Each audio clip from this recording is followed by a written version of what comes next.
تو جی آخر کار وہ اعلان ہو ہی گیا جس کی سرگوشیاں کافی عرصے سے چل رہی تھیں۔ جی بالکل۔ پاکستان کرکٹ بورڈ نے کنفرم کر دیا ہے کہ 2026 سے پاکستان سپر لیگ میں اب ڈرافٹ سسٹم نہیں ہوگا، ختم۔ اب باقاعدہ نیلامی ہوگی، یعنی آکشن۔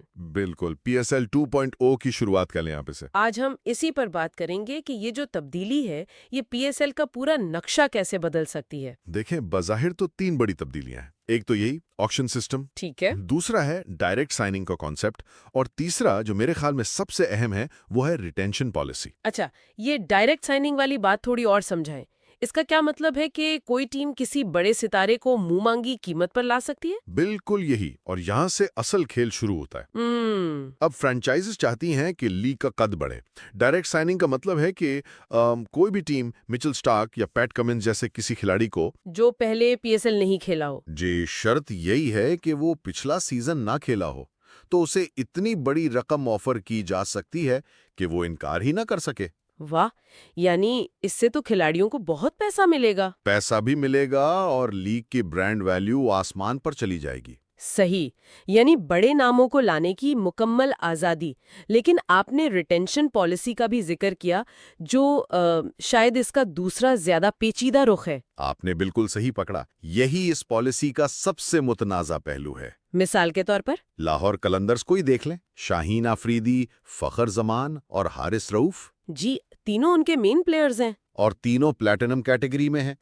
نئی پالیسی کہتی ہے کہ آپ ہر کیٹیگری سے صرف ایک کھلاڑی رکھ سکتے ہیں۔ صرف ایک؟ جی مطلب ان تینوں میں سے لاہور کو 2 چھوڑنے پڑیں گے؟ بالکل، 2 ایسے کھلاڑی جو قلندرز کی پہچان ہے، انہیں لازماً ٹیم چھوڑنی پڑے گی۔ یہ تو بہت بڑی بات ہے۔ اس سے تو پرانی فرنچائزز ناراض نہیں ہوں گی؟ مطلب سالوں لگا کر ایک ٹیم بنائی اور اب تناؤ تو پیدا ہو سکتا ہے، لیکن یہاں بورڈ شاید ایک بڑی تصویر دیکھ رہا ہے۔ کیا مطلب؟ بورڈ یہ یقینی بنا رہا ہے کہ کوئی بھی ٹیم ہمیشہ کے لیے ٹاپ پر نہ رہے۔ اس سے مقابلہ سخت ہوگا، ہر میچ دلچسپ بنے گا۔ یعنی لیگ کو مزید غیر متوقع بنانے کی کوشش ہے۔ جی، اور اس کا سیدھا سیدھا فائدہ کس کو ہوگا؟ جو 2 نئی ٹیمیں آئیں گی؟ بالکل۔ آپ سوچیں جب لاہور شاہین یا فخر جیسے کھلاڑیوں کو ریلیز کرے گا تو یہ کھلاڑی ایک پول میں جائیں گے۔ اچھا۔ اور نیلامی سے بھی پہلے ان 2 نئی ٹیموں کو اس پول سے 4 کھلاڑی منتخب کرنے کا موقع ملے گا۔ یعنی انہیں شروع سے ہی ایک مضبوط بنیاد مل جائے گی۔ جی، وہ آتے ہی مقابلہ کرنے کے قابل ہوں گی۔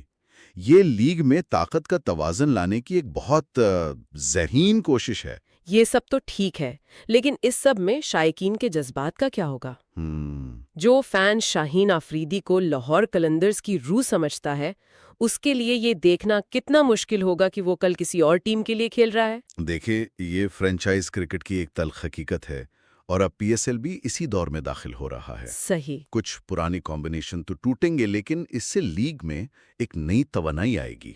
ٹیموں کو اب زیادہ ہوم ورک کرنا پڑے گا۔ یعنی اب صرف بڑے ناموں پر انحصار نہیں چلے گا، حکمت عملی زیادہ اہم ہو جائے گی۔ بالکل، اب ایک متوازن سکواڈ بنانے کا اصل چیلنج نیلامی میں ہوگا۔ تو مطلب پی ایس ایل اب ایک نئے اور شاید زیادہ پروفیشنل دور میں داخل ہو رہا ہے۔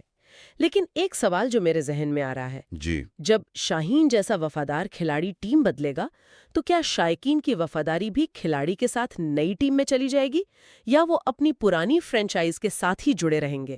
یہ تبدیلی شائقین کی وفاداری کے کلچر کو کیسے متاثر کرے گی؟